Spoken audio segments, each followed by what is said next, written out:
Halo saham mania, hari ini kita akan membahas satu perusahaan lagi yang sahamnya dipegang oleh Pak Loh Keng Hong. Yang di request oleh teman-teman kita ini, kita akan membahas perusahaan properti ya. Setelah sebelumnya kita sudah membahas juga satu perusahaan yang sahamnya dipegang oleh Pak Loh Keng Hong yang bergerak di bidang ban. Kali ini kita akan membahas perusahaan properti yang dipegang oleh Pak Loh Keng Hong. Nama perusahaannya adalah Intiland Development Tbk. Dengan kode emiten DILD ya, atau kita panggil aja DIL. Dari beritanya terlebih dahulu ya, di sebelah sini ada berita yang cukup menarik tentang bagaimana mereka itu dituduh ya serobot lahan daripada warga yang membangun perumahan di Jakarta Utara. Nah ini yang nanti kita akan lihat di sebelah sini beritanya. Kita buka dulu. Panasnya konflik di perumahan Elite Fluid Development dilaporkan ke polisi. Ini juga masih baru-baru juga beritanya. Konflik ya atas tuduhan menyerobot tanah milik warga apartemen Pantai Mutiara. Nah, jadi ini dari sisi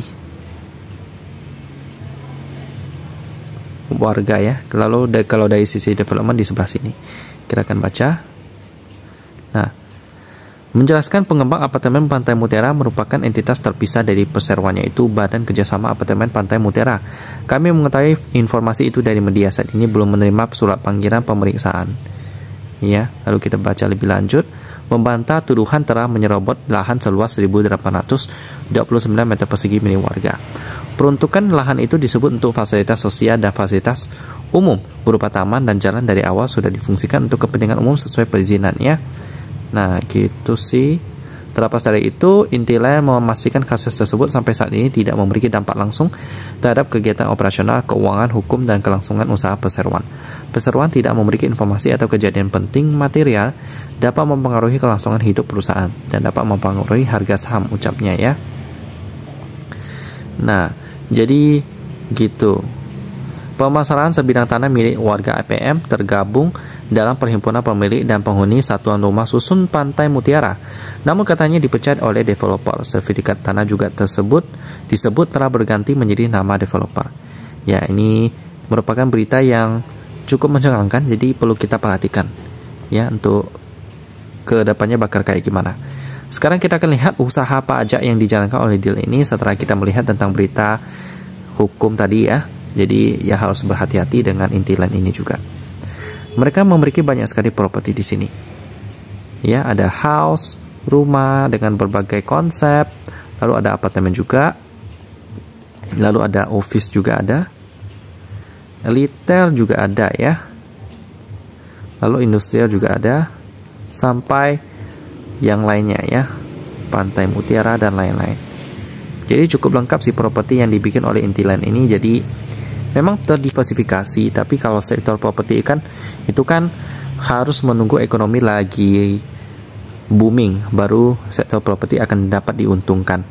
Kalau melihat keadaan sekarang, inflasi di mana-mana, resesi, suku bunga tinggi banget, kayaknya sektor properti juga akan lesu untuk beberapa saat ya. Jadi untuk sekarang sih deal ini masih kurang menarik sih.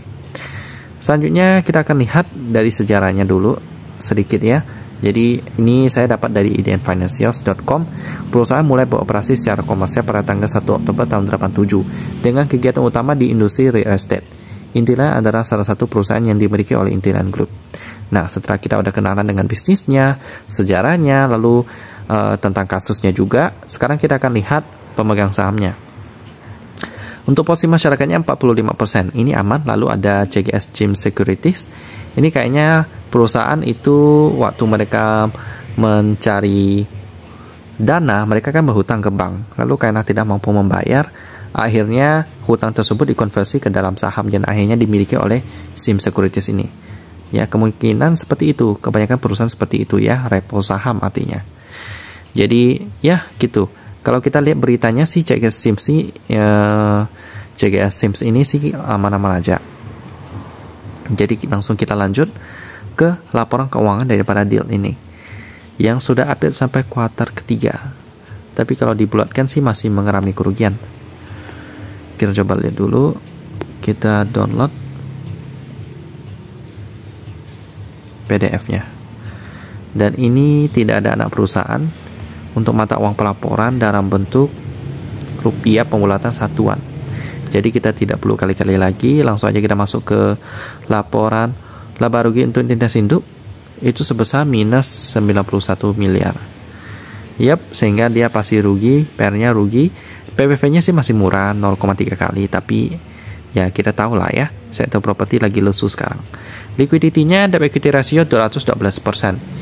Ini sih udah nggak terlalu bagus ya, itu berarti hutangnya 2 kali lipat lebih gede daripada ekuitasnya. Agak berbahaya, tetapi masih ada kurang rasio sih.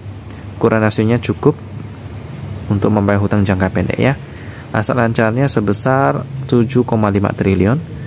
Lalu liabilitas jangka pendeknya 7 triliun. Jadi beda-beda tipis sih. Untuk turnover hariannya dia sebesar 520 juta rupiah. Cukup sepi. Ya, mungkin karena perusahaan ini masih kecil ya. Tapi udah lumayan gede sih, market cap-nya 1,6 triliun. Untuk posisi publik juga cukup gede, 45%. Mungkin karena saham ini masih kurang menarik ya, jadi kurang ada transaksinya. Kalau ditanya pun apakah dia ini menarik, saya akan katakan belum ya. Sayangnya kalau mau referensi saham properti di sebelah sini sih nggak ada ya, saya nggak ada sama sekali. Dulu ada APLN, cuma sekarang APLN nggak masuk lagi dia. Jadi memang nggak ada. Tapi kalau mau saham-saham lain di watchlist saya sih banyak banget. Silahkan dipilih teman-teman. Jadi demikian pembahasan tentang deal saham properti yang dipegang oleh Pak Loh Keng Hong yang masih mengalami kerugian. Dan lagi dituntut tuh sama warga tentang tuduhan penyerobotan lahan warga. Jadi harus hati-hati ya.